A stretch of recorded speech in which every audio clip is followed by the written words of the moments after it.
Welcome to the Protecting Your Nest podcast. The T in the NEST acronym reminds us that if we are to recover from trauma, we must do that in order to achieve our health-related goals. I have a previous guest, Dr.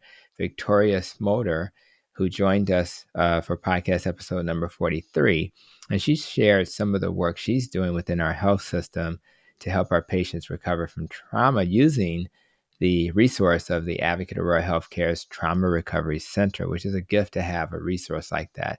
With so many people needing a reminder of the importance of recovering from trauma, especially during a pandemic, I thought it would be nice to continue the conversation with another expert who can help provide another perspective, which I hope will help everyone who needs to hear her voice. Today's guest is Dr. Ashley Bernardi.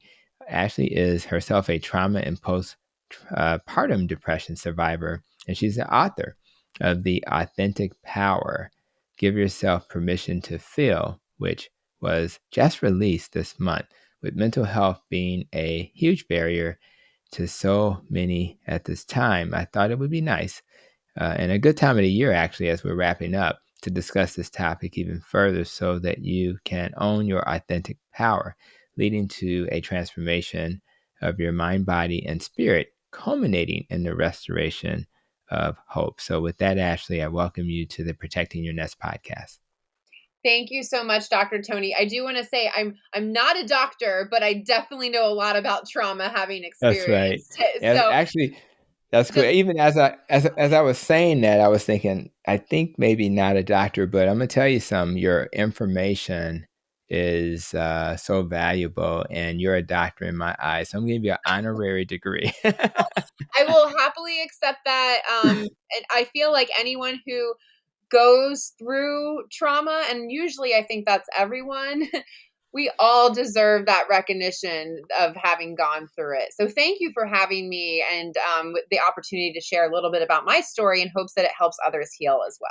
Absolutely. I think hearing stories is one of the best ways to learn and grow. So definitely have heard a little bit of what you have to share, and I definitely look forward to sharing that message with my audience. And one thing I noticed in your history, which I did mention in the bio, that you were trained as a journalist with CBS News, and I know that gives you a natural ear for telling stories and things like that. So how do you feel that background has helped you in the work you're doing today, rather it's just, writing or just getting your Yeah. message out?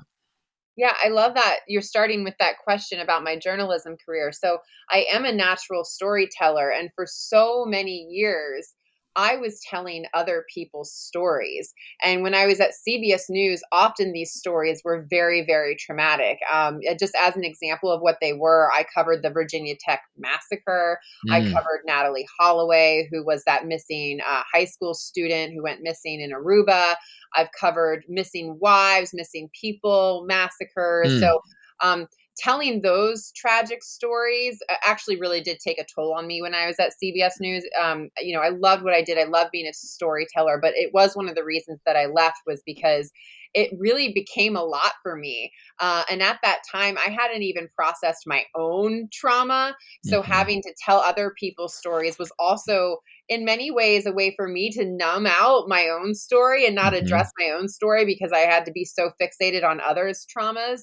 But I found that in my career as a journalist and now as, a business owner and publicist is that I love telling stories, but what I realized was that I have a story too. And I always teach mm, this in media training and in my journalism background that I say, your mess, though it could be your mess is your message. Your hmm mess is your Right. masterpiece. And I always teach people that we have a responsibility to share our story and our message with the world because it will help others heal. And I felt like by holding mine back, I'm holding back a lot of healing that could potentially be happening um, for other people. Mm. I love that. That should be a sticker on my car. Your mess is your masterpiece. I It is. love that.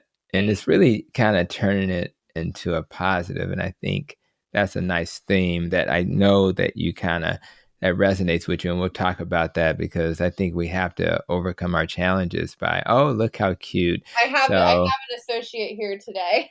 that's right. Well, we got to keep her working, and that's how many other kids do you have? Do I you have have more than? three total. Scarlett is here. She's making a podcast appearance. That's right. He's my Love it. youngest. But I have two others that are upstairs. The 11-year-old is supposed to be babysitting right now, but sometimes they like to just sneak in my office and stay. And I love it. First of all, during the pandemic, we've become accustomed to variation in our how we do things. But I'm going to tell you something.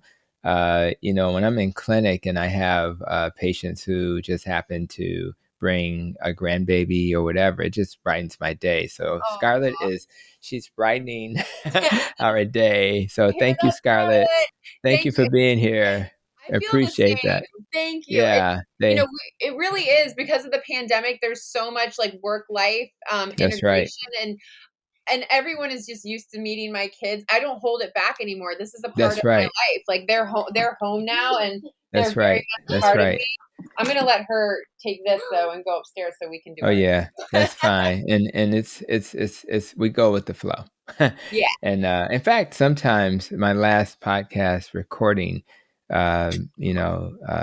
Doctor, we call him Dr. K, uh, Yeah. uh, and he and what he I was like, hey, just go with the flow, whatever. And I think that's the plan. So, and I wanted to talk a little bit about those challenges that you've faced. I know you've had them, and like you said, your mess is your masterpiece, right? So it kind of fits that perfectly. So for those who haven't heard your story, let's talk a little bit about those traumas that you faced in life and that kind of led to this work you're doing now. Yeah, thank you for asking. And I'm going to say this as a trauma survivor. A lot of people can probably relate to this. I used to not be able to talk about this. I used to not be able to Mm, answer this question that you just asked mm-hmm, me. mm-hmm, And the fact that I can speak to it now it's very healing for me to talk about. So I want to thank you for giving me that opportunity. But also recognize that many people are in places where they're not in a position to talk about it. And that's okay too. So for my trauma, it takes me back to when I was 11 years old. I grew up in a military family. My father was an Army colonel. My mother was an entrepreneur and a dancer, a ballet dancer. And then there was my sister and I. So I was born in Germany. And because my father was in the Army, we have the privilege of living in different places across the US. We ended up outside in a suburb outside DC because he was at the Pentagon.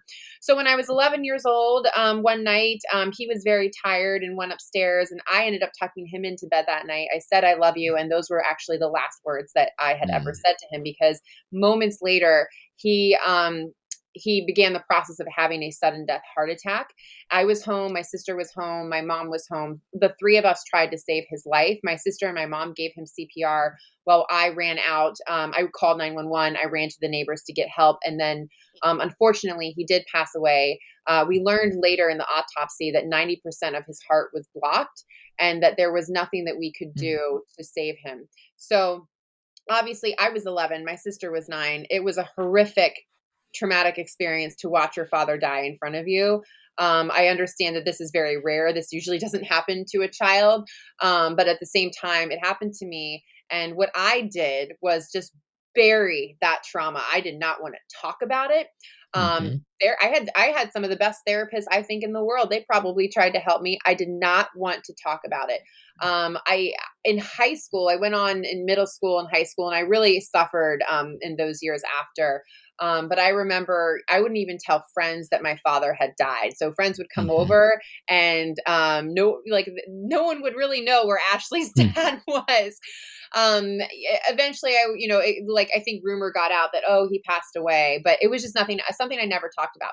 Same in college, just didn't really address it. mm-hmm, Kind of skipped out on therapy a lot. And I found other ways to numb these feelings, which was through alcohol addiction, destructive mm, relationships, at CBS News, absolutely work addiction, working on stories of somebody else's trauma versus working on mine, which is what I didn't want to mm-hmm, do. It came out in other ways of just lack of boundaries and people pleasing and just wanting to keep Mm. everyone around me happy. I mean, there were so many things that I was doing. I felt like I was also in a constant fight or flight, because if I got quiet in those moments of stillness, it meant that I had to address these messy and uncomfortable emotions that were bubbling up. Mhm. So Mhm. it wasn't until I was in my early 30s when I was actually hit over the head with another trauma. So, thank you, universe. I'm getting some signs here, right? But when I was in my early 30s, it was a mystery illness where my stomach, I couldn't digest anything. I felt like I had the flu every day. I was diagnosed with anxiety and all sorts of Mhm. things. And you know this as probably a functional medicine doctor. I then got pregnant with my third child, Scarlett, who you just met. And when I was pregnant, it's like my immune system went quiet. All these Mhm. strange symptoms went away. And I was like, oh, whatever was happening to my body, it's gone now. Okay. So then she was born. And the Mhm. moment she was born was when those symptoms came back with a vengeance. And when I say a Mm. vengeance, I mean, my entire body went numb. I lost control of my bowels. I had chronic migraines, vertigo. I mean, I had so many crazy symptoms. I had muscle fascinations where it just felt like ants were crawling up and down Oh my my skin. goodness. Like That's it was, crazy. it was crazy. And in addition to that, I was also diagnosed with postpartum depression and put Mm. in a part-time mental health facility. So I was dealing with this crazy mystery illness, postpartum depression, 3 young children at home, 3 kids under 5, and I had hit my rock bottom. Mm. That was it. And I'll never forget, there was one instance where I was going, and at this point I had seen so many doctors that could not think I was just a lost cause. I was a mystery illness. I was diagnosed with, of course, so many different mental like Mhm. Right. anxiety, depression, panics, all the things. But then chronic fatigue, fibromyalgia, these were all misdiagnoses, mind you, but just no one could figure it out. There was one time I was at a doctor's office, they were drawing my blood, and I felt like I was going to faint. I blacked out and I lost complete control of my bowels, which is embarrassing to admit, but I also share that just so you have the scope of the crisis that my body was in. They ended up taking me they called an ambulance and had me taken to the hospital. Again, no one could figure out. But I remember when I got home that day, and at that point, my husband had taken my children to his parents' house because nobody wanted mom to see mom Right. like this. Right. They didn't need to see me like this. And I woke up and I just like fell on my knees and just said, all right, God, like take me now, or like let's heal this, like let's figure this out. I can learn to live with this. I had that like turning point and it was very spiritual for me. It came down to surrender, really, is like the Mhm. word that comes to me, is like I surrender. And then I would say like that was my spiritual turning point, because I want to emphasize that, like, yes, these physical symptoms were extremely painful and detrimental. But what I learned is that there is a layer under this that needed even more healing than just my physical self.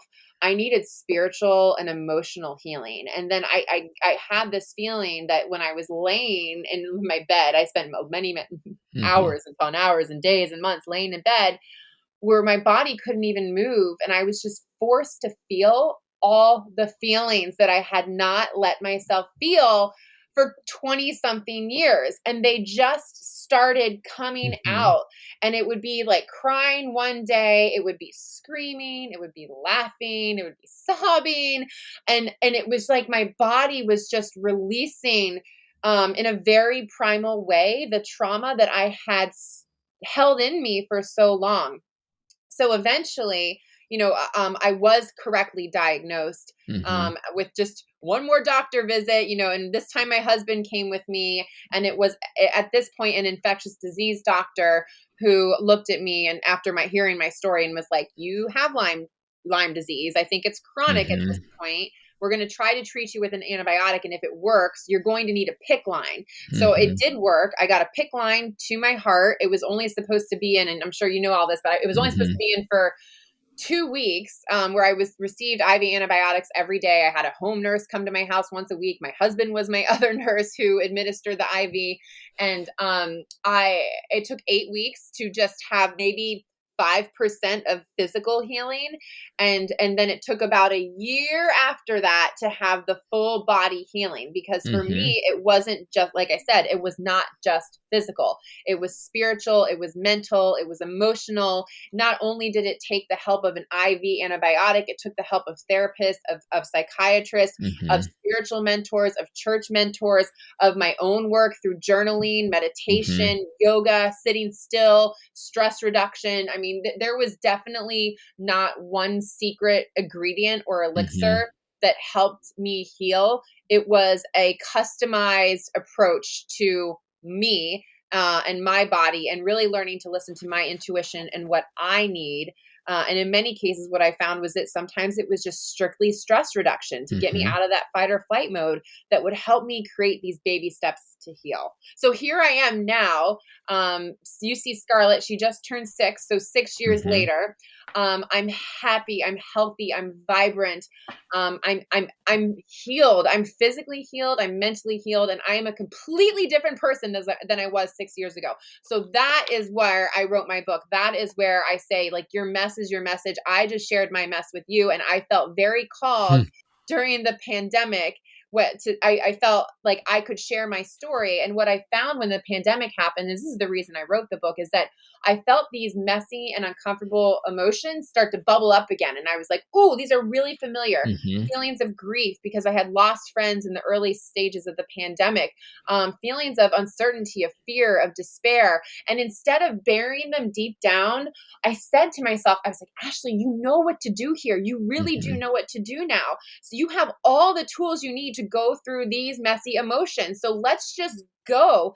And That's I right. did that, and I wrote about it, and I interviewed healing experts who helped me along the way. And that's where Authentic Power was born. So That that is was a in, long, I that's realized that was long. So that's thanks for bearing with that was intense. I me. felt like primal in that moment of you explaining it, and I really appreciate all of those talking points. And it's thank God you ran into a clinician who could see past the fog and was able to give you a diagnosis, and thank God you had a team around you who understood the protecting your nest concepts, which are all speaking to you got to focus on a lot of different things if you're going to achieve your goals. And it's and I even think back when you started, you talked about the last words that you spoke to your dad. I mean, I think about the number of people I talk to who say, if I had only had a chance to say, I love you. And so, as much as that was a painful trauma, thank God you had a chance to do what so many people never get a chance to do. I just think that's really kind of cool. So, it's reframing how we think about these things and being able to then take that and say, you know what?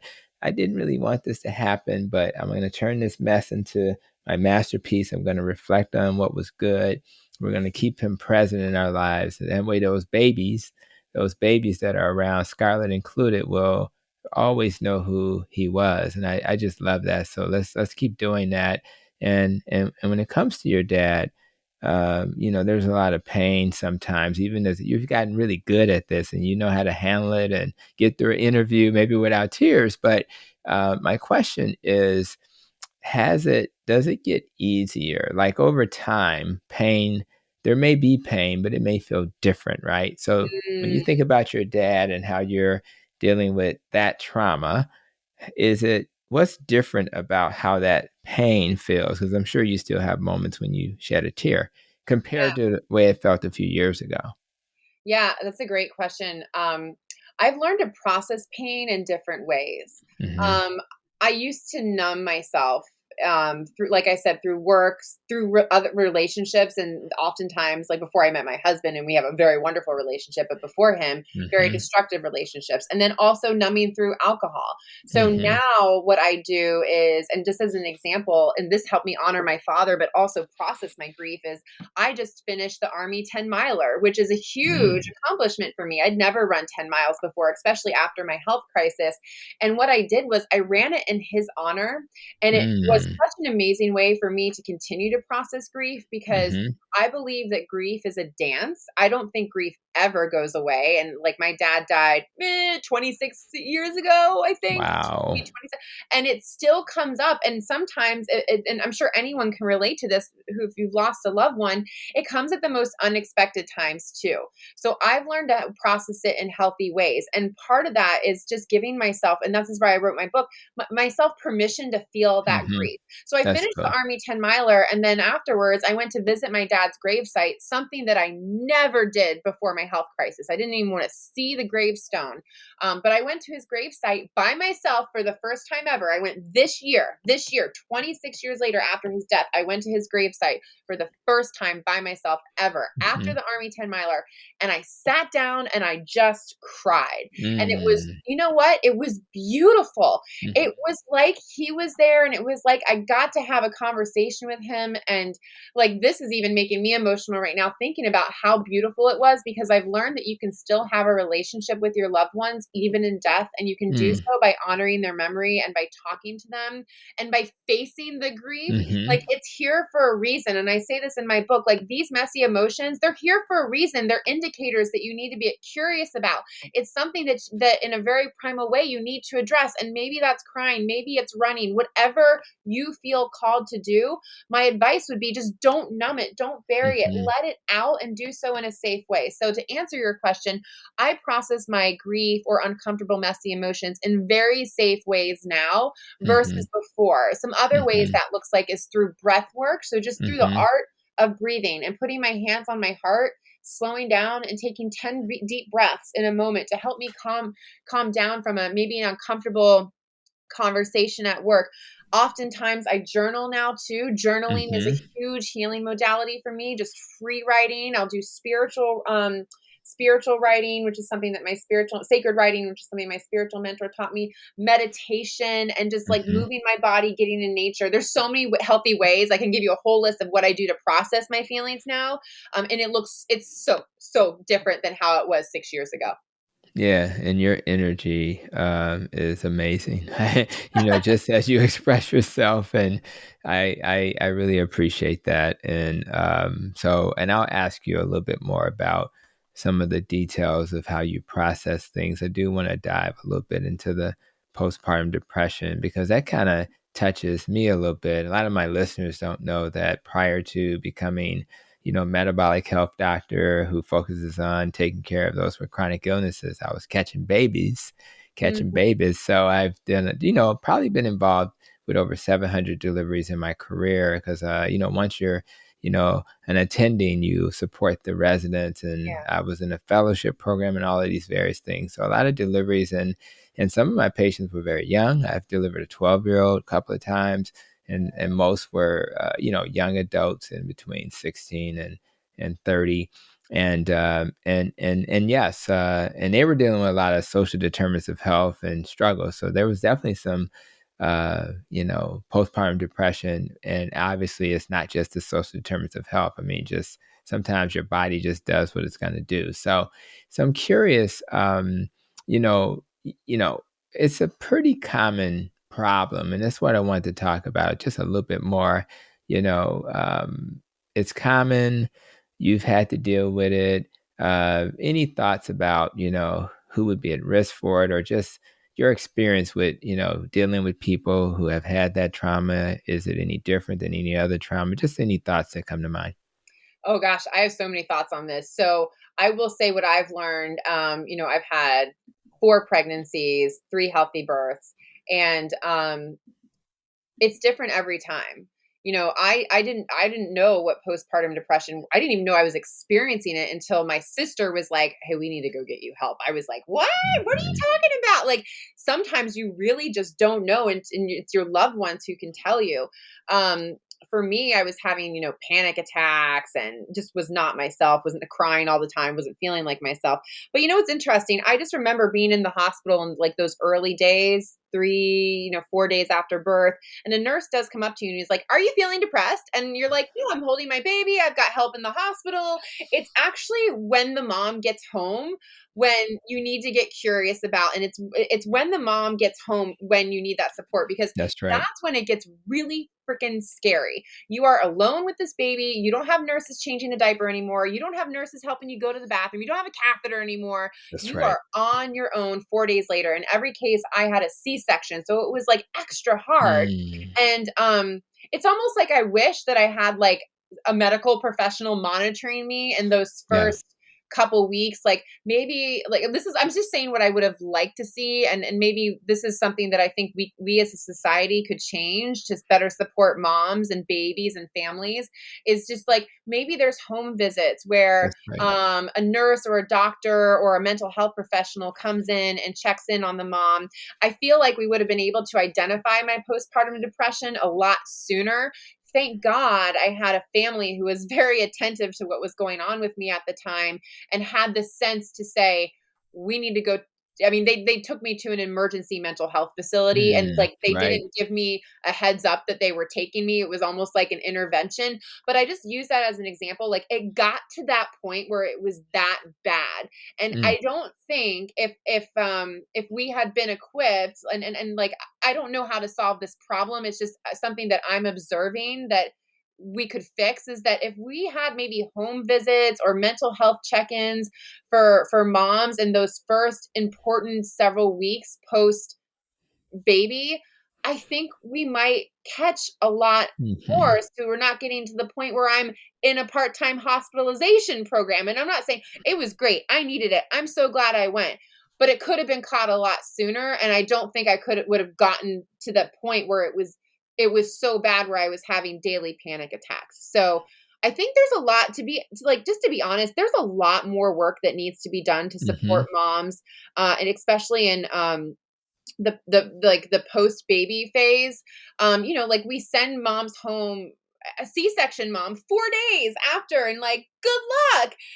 We'll see Mhm. you again in 6 weeks, mom. And it just, to me, it kind of feels like we're being left left alone. So yeah, I hope that answers your question. But I just have, being a mom who has had two births where I didn't have postpartum depression and a birth where I did, but also not being able to identify it because I had no idea what was happening to me, it would have been helpful to Mhm. have some more support. Yeah, I had a meeting today. I chair our medical group, health outcomes committee. It's really the quality committee, and one of my vice chair is a OB-GYN. Shout out to Anne, who is my vice chair, and I'll probably have this conversation with her because as someone who's done a lot of OB, I do recall that I think we did a little phone outreach, and we would just touch people that way. I do agree, and a lot of times it was related to, are you still breastfeeding? How's it Yeah. going? But I think getting into that home and observing and being in that home changes everything because it's a little bit more of a visual. Now, maybe we can meet in the middle and say video visits, but I think people need to really get into those homes Oh and yeah. provide that support because uh, and I agree with you. It's a simple intervention. I know we have resource issues in terms of what we can do, but I think you're right. If we can just support people through when we know they're high risk for this, particularly in the population I served on the west side of Chicago, which was a lot of young moms. Many times they didn't have the baby's father involved, Hmm. and then they had family members that were pointing at them, kind of talking down to them instead of, Yeah. supporting them and helping them along their way. So I do think that that's a great suggestion. And those are the things that we have to do with your experience. You want to share those kind of messages so clinicians who are listening can say at a meeting that they're at, hey, by the way, had you guys thought about that? Is that something our health system could support? And or when we have the politician, I do something, couch conversation with the doctors with Congressman Danny Davis on Monday evenings on Facebook, and maybe he'll hear that message and say, you know what, maybe we'll create some legislation to support funding something like that. So again, we got to keep talking about it. And what I like about my health system is that we do have a trauma recovery center, and I'll do Mhm. another shout out, Dr. Kimberly Miller, who leads that along with our lead physician, Dr. Victoria Smoter, who was that previous guest I mentioned earlier. Yeah. And I'm curious, like when you think about how we deal with trauma, so many people in the world I live in would say, you know, you need to toughen up and, you know, you get back to what you were doing and just, you know, and do it that way, which is, there's benefits of getting back on a horse, but it just seems like, well, do I need some help before I get back on a horse? And then some people, you know, kind of don't get back on a horse and they kind of stay maybe home too long, and there's this balance of those two concepts, right? So, you know, when it comes to, you know, getting, you know, back to work with support versus do I really need to take a long break to recover, is there a way to balance that? And I'm sure it's individual, but Yeah. is there any thoughts on how to decide what's the best approach for an individual? Yeah. Oh, I love this question because I'm going to say something like, even hearing you say like toughen up, that triggers me a little bit because when my dad died, he was an army colonel. So I was told my Mm, entire life that I had to be strong. You're right. so strong. You're an army colonel's daughter. So when dad died, it was like, Ashley, you're so strong. You tried to save his life. And ironically, I actually, the original working title of my book was Not So Strong, because I felt like my entire life, had to put on this mask of strength to be what society expected me to be, which Mm, was a strong army colonel's daughter, that no matter what adversity I've been faced, I am stoic and I am brave and I am strong, even though I felt anything but that. So I wore this mhm, mask, and it was an inauthentic mask. It was fake. I say that I was an Oscar worthy actress putting on this mask, acting like, trying to toughen up and act like, oh, I'm totally fine. And like, look, on the outside, it looked like I had it all together. In high school, I was captain of my dance team, secretary of the class. In college, I was president of my sorority and editor of the newspaper. Like, on paper, it looked like I was fine and had it all, but because I was really good at acting that out. And so I will say, if you are faced with a trauma, there is no way, and like this, I'm speaking from experience, not mhm, as a medical professional. My experience is that you do not need to act strong. You do not need mhm, to toughen up. It is okay to feel the feelings that you're feeling. What will be detrimental if you bury those feelings. I assure you, I promise you, they will come out later. They will physically manifest themselves in physical ailments and mental health and mhm, emotional ailments. So that could actually, toughening up and being strong could actually be the worst thing that you could do when you're recovering from a trauma. What is safer is allowing yourself to feel it. Find a safe space, and this could be a community, your religious community, a church. It could be mhm, a mental health professional. Um, it could be a loved one, it could be a friend, to just mhm, start expressing how you're feeling. And I always say that if you are having trouble verbalizing it, and that I really did for such a long time. Like I told you earlier, I couldn't even tell anyone that my father was dead. mhm, I have always been a journaler, so like I would recommend writing it down and then maybe sharing that with someone who needs to see it. If you're scared, because I know how courageous and scary it is to actually share what it is that you're feeling. Like I'm faced with this grief that I can't even explain. Okay, so just like write it down and share it with somebody that you trust. Usually that's a medical health professional or a mhm, member of your church or a loved one. So, but yeah, I really want to put the message out there that it's okay to give yourself permission to feel these feelings. You don't need to toughen up. You do not mhm, need to be strong. And by wearing that mask, that's what society is expecting us to be. Like, oh yeah, Ashley's doing okay. Yeah, she seems mhm, fine. When really I wasn't. And if I look back at myself, I would tell little Ashley, 11-year-old Ashley, like, it's okay to not have your shit together mhm, right right. now. You just went through a traumatic experience. It's okay that you don't want to go back to school right now. It's okay that you're not doing well in school right now. And just give yourself some compassion for what you've gone through. And maybe it's not the loss of a loved one. This could be the loss of a job. It could be the end of a relationship. It could be a health crisis, any sort of Mhm. adversity. Give yourself permission to feel that. That's the message that I have for folks that are being told to toughen up and to be strong. Wow. I'm calling my mom after this. Say, Mom, you got to lighten up. Yeah, that's right. Yeah. So thank you for that. And I appreciate that. And, I think it's important also, as you kind of suggest, listen to your body. All of these different, one thing I learned in my nutrition and functional medicine training is your body will pretty much tell you something's wrong. It's Yeah. not normal. It's not normal to be sick. It's not normal to not feel good. That's not normal. So if something's not feeling good, then there's a reason for it.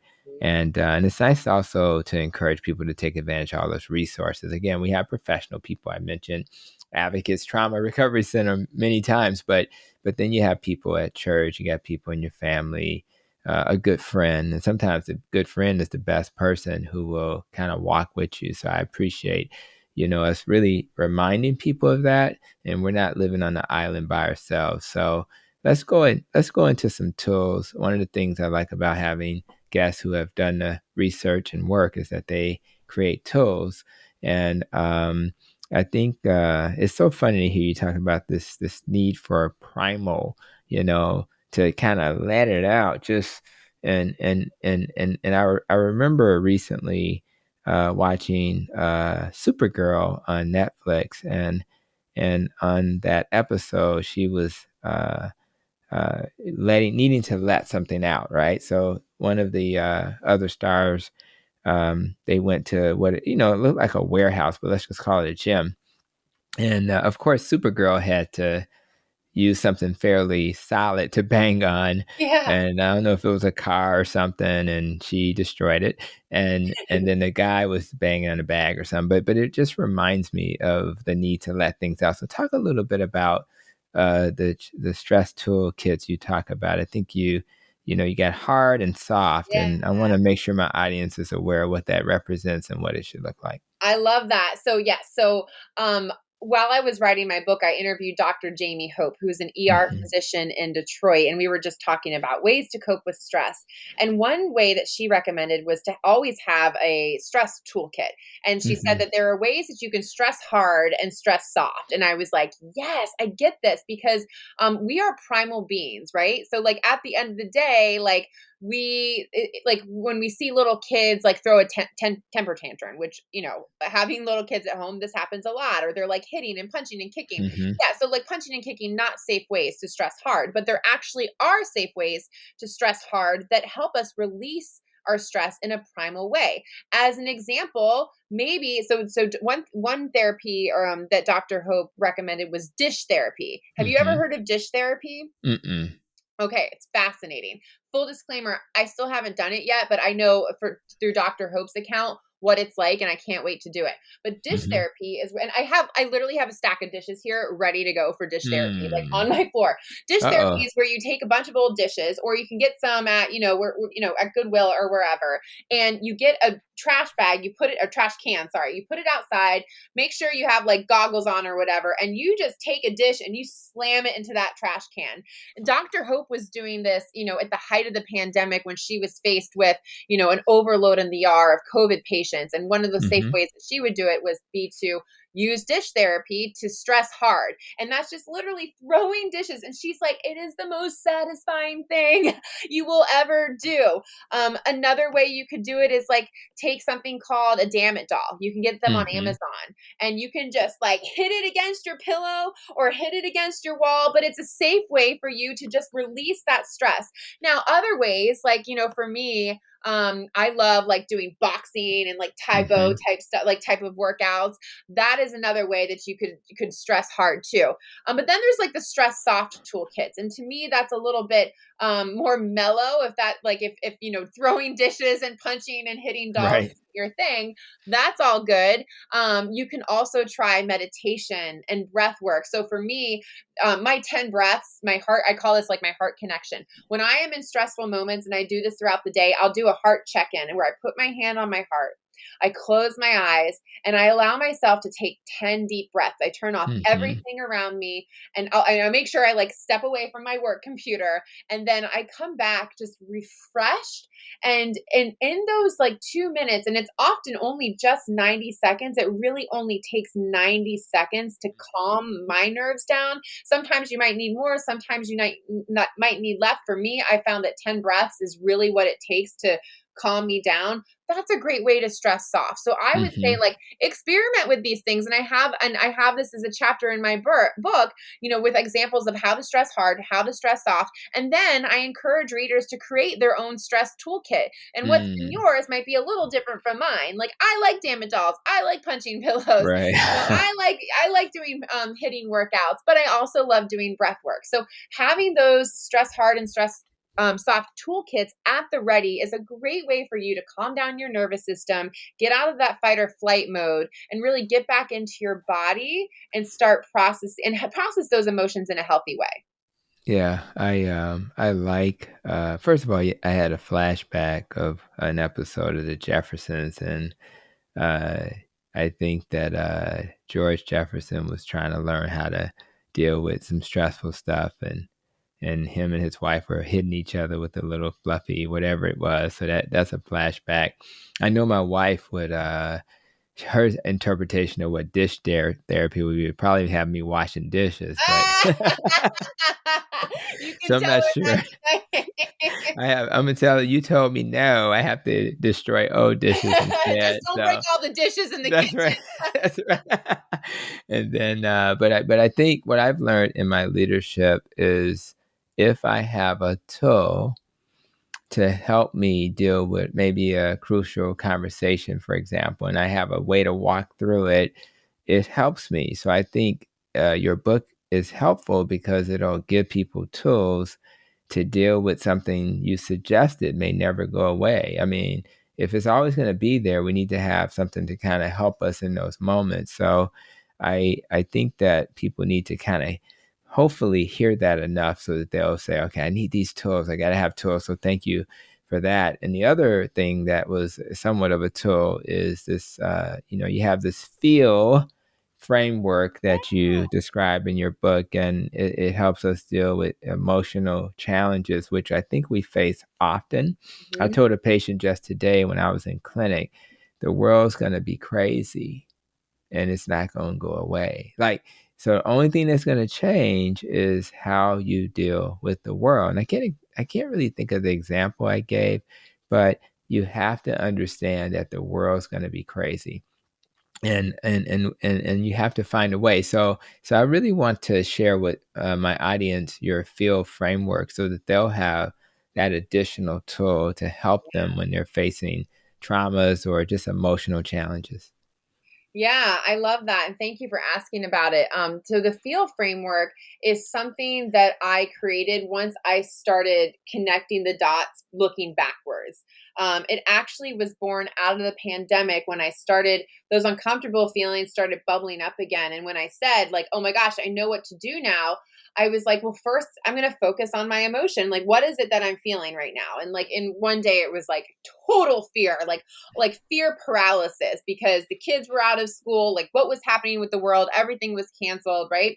So the first part of the feel framework is focus. Like sometimes you can identify that emotion. I'm using the example of fear. Sometimes you can't identify that emotion. You just feel off and you're not sure what it is you're feeling, and that's also okay too.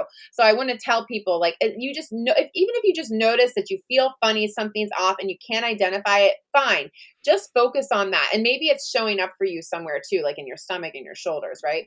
So focus. Next, this is the hard part. This is the part that nobody does, that, or at least that like I used to never do, is to enter within that emotion. So when I used to have grief, I'd be like, boop, boop, boop. Okay. Like, and when I was a Mm-hmm. journalist, I'd be like, what other terrible story can I find today to ignore my own terrible story? Truly, that's what I did. I'm like, oh, well, okay, there's been a hurricane here, I'm covering the hurricane.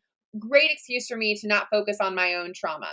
So instead, I say enter within that emotion. So it's the case that you're feeling Hmm. fear, you allow fear to enter your body. Where is it showing up for you? Next, you experience it. And this is when you can either get quiet or still. This can be done in a meditation, in a walk, outside in nature. It can be done if you're in your car, if you're not driving anywhere. Just I would say like get still. So focus, enter, experience that emotion.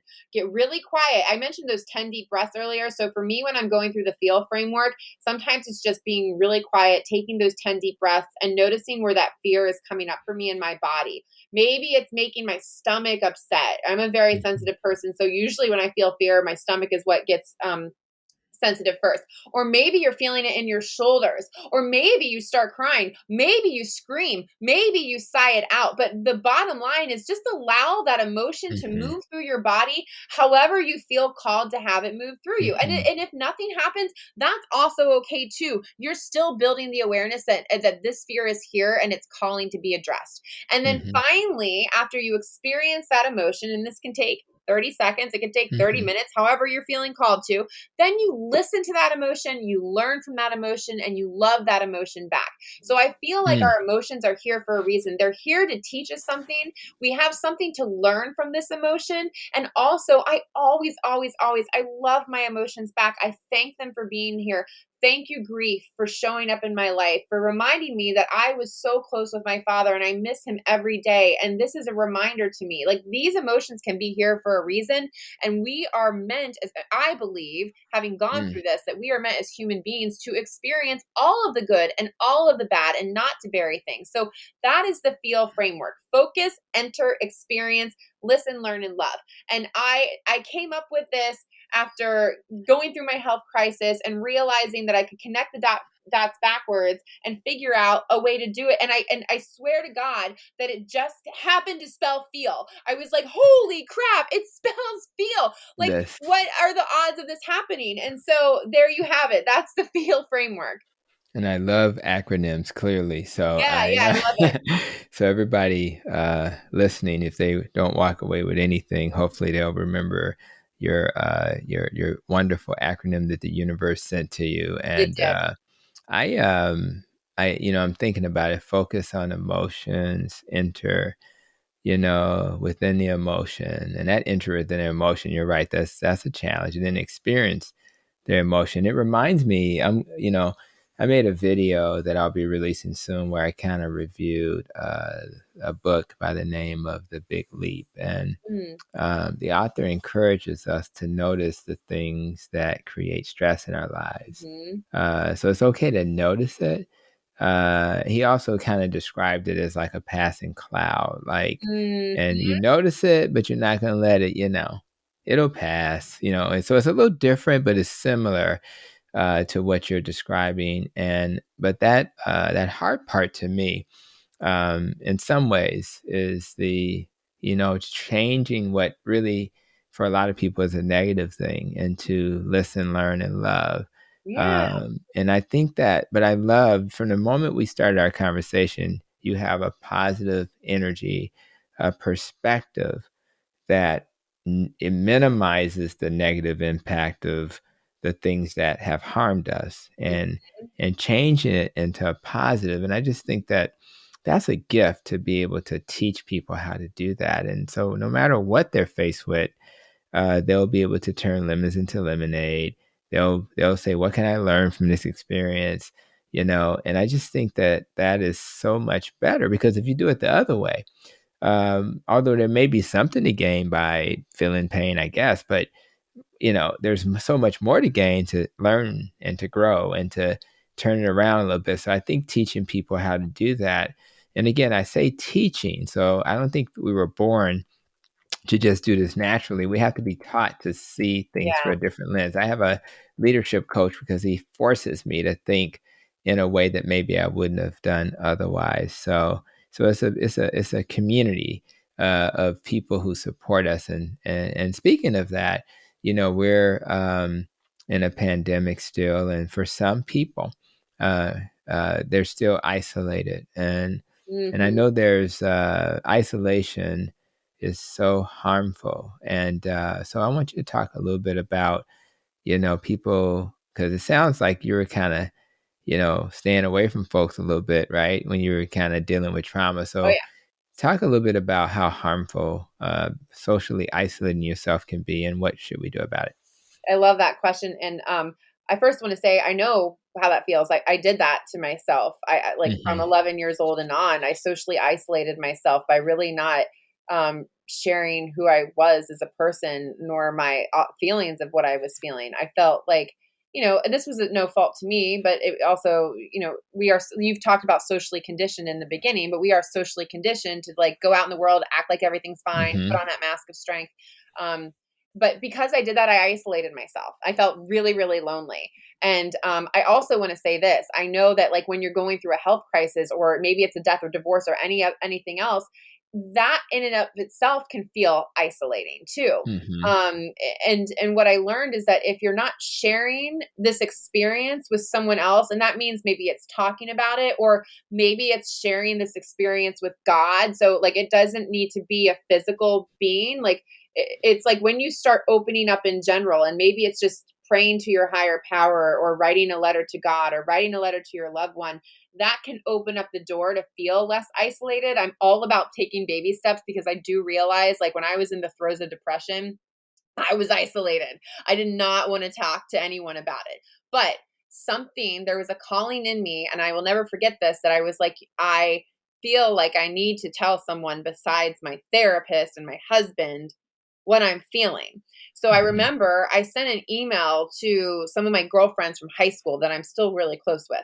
And I said, hey, you guys don't know what I'm going through, but I'm about to drop this email on you and just give you a heads up. But here's what's happening in my life. And I was open and honest with them. And I remember I like shut my computer, and I was like, okay, well, at least I got it off my chest. I told somebody else, not thinking anything would happen. But what I found is that people want to help, that like people Hmm. are like, I believe people are naturally good. I was met with so much love and compassion, and phone calls and texts and home visits, and friends who would just come over and let me sit and cry on the floor and sob and just sit with me. And what I found was that friends would and loved ones would just hold space for me.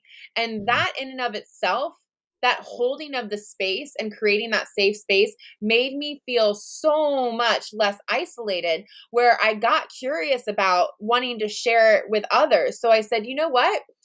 I'm going to tell my spiritual community what's happening. And so that was Hmm. that courageous next step that I took. And again, I was met with love and compassion, and meals brought to my home. And then taking it a step further, just starting to tell a little bit more. And you know what I found was that people were wanting to connect me with other people who were going with what I went through, postpartum depression and Lyme disease and all sorts of things. And I found that like people are good, and people want to help, and people want to hold that space for you. Connection and community is so important. So it's just Hmm. taking that one courageous step. And if you're not ready to do it, that's also okay too. I've been there. Maybe take a step and write a letter to your higher power, or write a letter to a loved one that's no longer here, and then contemplate on that, see how it feels, or take that courageous step to tell somebody else, that one person. And you might be surprised on what the Hmm. response is like, because I absolutely was. And to this day, I still am. Wow. And it's like they were being empathetic to you, and they were able to see the world through your lens. Mhm. And if I flip that around, and you're the person who's had trauma, is it beneficial to then be empathetic to others? Like, is there benefits of you being able to see the world through the lens? Because just as an example, if I am not happy with how the world sees me, right? So if I am treated differently because I'm a person of color, right? But then my brain is able to kind of have empathy towards them.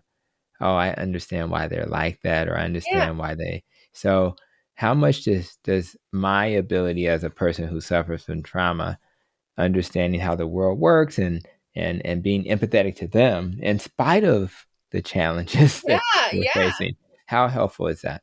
Yeah, I think that's such a great point that you bring up. And like, I what I can relate to that from is being empathetic towards like people recognizing that a majority of people in the world won't experience a trauma Mm-hmm. like I've experienced.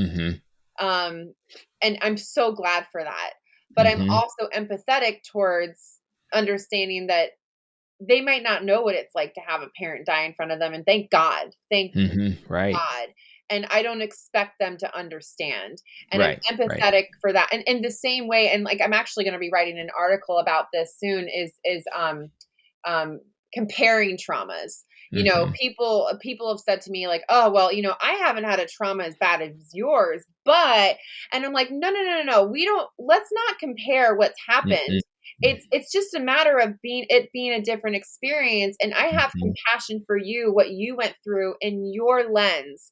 And though I Mm-hmm. may never understand it, I will always hold space for you, and I will listen and see what I can learn from you." And I think that that relates not just to trauma, but I think like you had mentioned, like, you know, like race, like, so like racial injustice. And you know, I found that like during this entire I would say transformation and awakening that our Mm-hmm. country has gone through these past 2 years with racial injustice, I have been an active listener and participant to not try to understand what it is Mm-hmm. that others may be going through, but to have that awareness and recognition that like it's hard. I know you Yeah. what you're I don't I can't feel it, but That's I'm right. holding space for you. And I That's and like right. that's and those are moments where like really that's holding that space is sometimes all that's needed. At least for me. Yeah. That went such a far way for me. Yeah, you just honor it. Again, I've used this example before, but I went to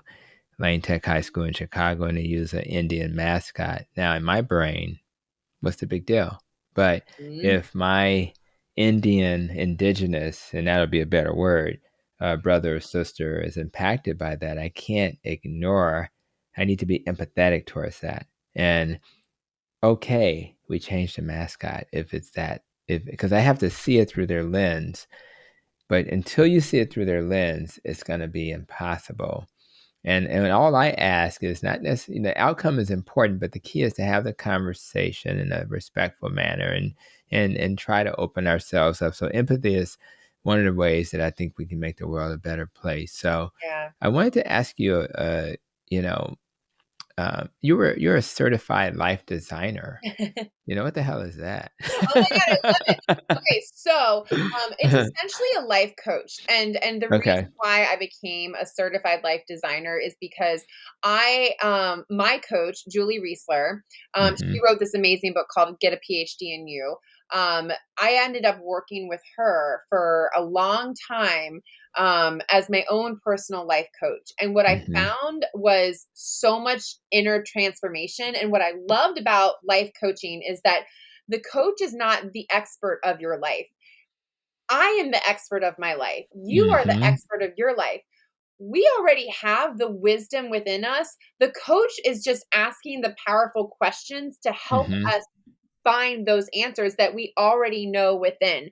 And when I went through this process with Julie, I was like mind blown and so Mhm. fascinated. And this is actually really how the book was born. And it was through my work with Julie out of a deep meditation where I had come to her and I was like, I feel like I'm birthing something. I'm pregnant with something. I can't put my finger on it.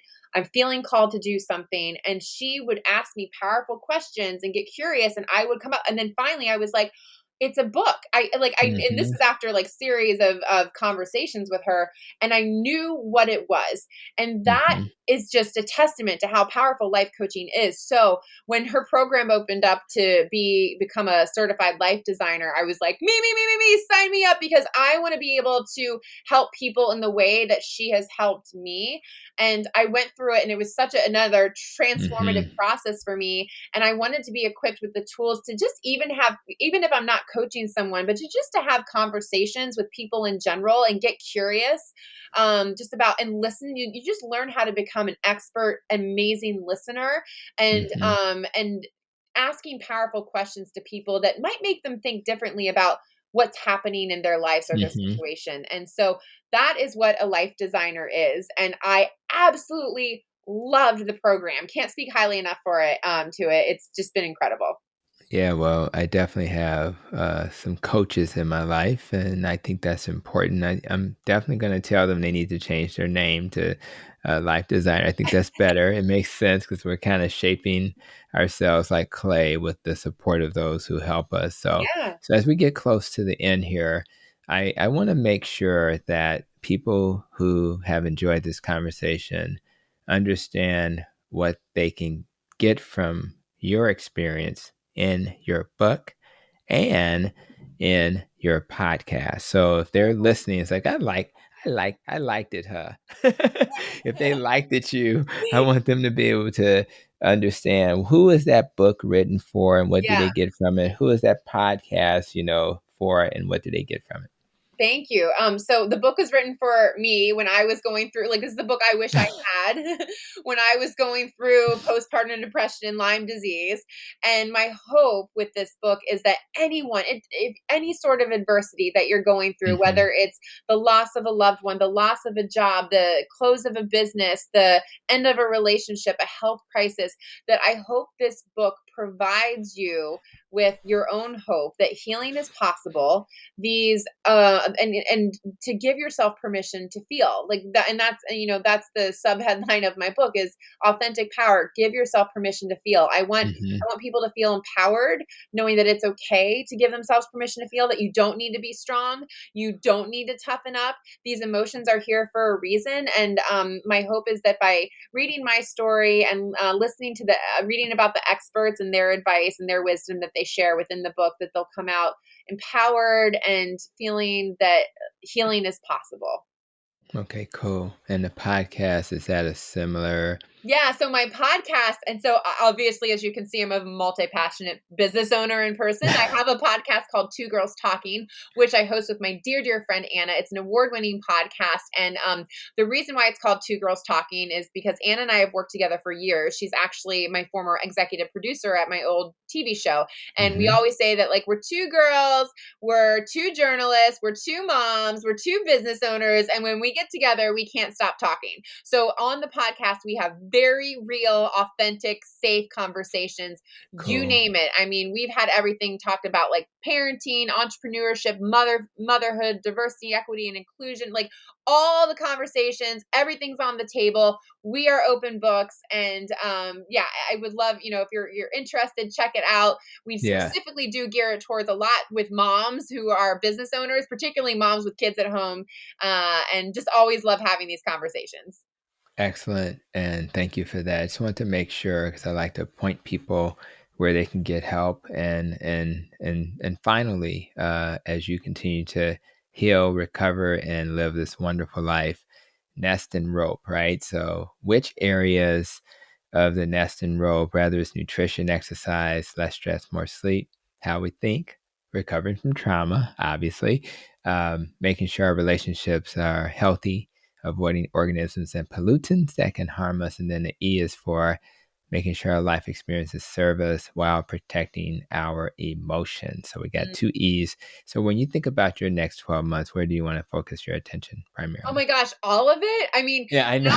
now that I'm like an open book to healing, That's I right. understand the importance of every single one of those aspects. That's right. So I'll say this, like this past year, my big focus was exercise. And and that was one that was very important for me because when I was in my throes of Lyme disease and postpartum depression, I couldn't move my body. And I'm a former dancer. I used to love moving my body. And so I have rediscovered my love for running. It's very Hmm. spiritual for me. And Mm, this year I completed the Army 10 miler. So now I'm like, oh, what's next for me? Like, is it a yeah. half marathon? For that, but I'll also say for 2022, really focused on stress reduction and continuing to learn to reduce stress in my life in healthy Hmm. ways and really listening to my inner knowing, my intuition, and my body when Hmm. things do stress me out. Use that as an indicator of, hey, something might be off here. We need to address it and we might need to make a change. So that's something that I definitely want to be focusing on in the next year. Excellent. So for those who are going to need your resources and need to be able to find you, where would they find you? You can find me by visiting ashleybernardi.com. It's Hmm. ASHLEY Bernardi, BERNARDI. I would love to hear from you. And my book, Authentic Power, Give Yourself Permission to Feel, comes out December 21st and will be available on Amazon and all the major bookstores. All right, so I'm excited to get you back to that beautiful young lady who graced us with her appearance earlier, and I really appreciate her joining us. So tell Scarlett, hey, nothing but love. Give her a virtual hug from Dr. H, and I really appreciate you taking some time. I think we'll be releasing this episode close to the week of Christmas or during the week of Christmas, so it'll be a gift for all those people out there who need this information in their brains and on their counter.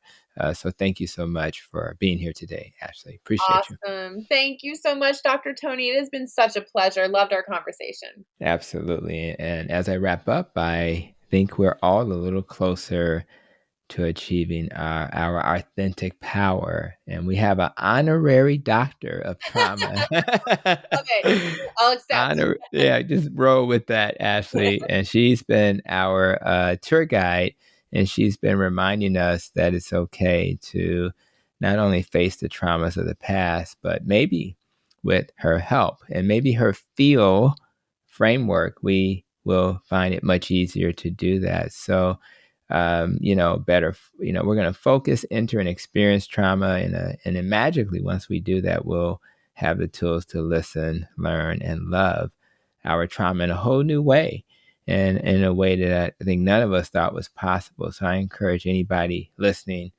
to consider Ashley's work, rather it's her podcast or a book. And if you need professional help, just like we offer at Advocate Aurora Healthcare with our Trauma Recovery Center, make sure you get that. Talk to your clinician, and they will refer you to the resource that will help you along your way. So I'm just happy that all of you have either watched this on YouTube or enjoyed the podcast. And until we meet again, be safe, be well, and continue to protect your nest.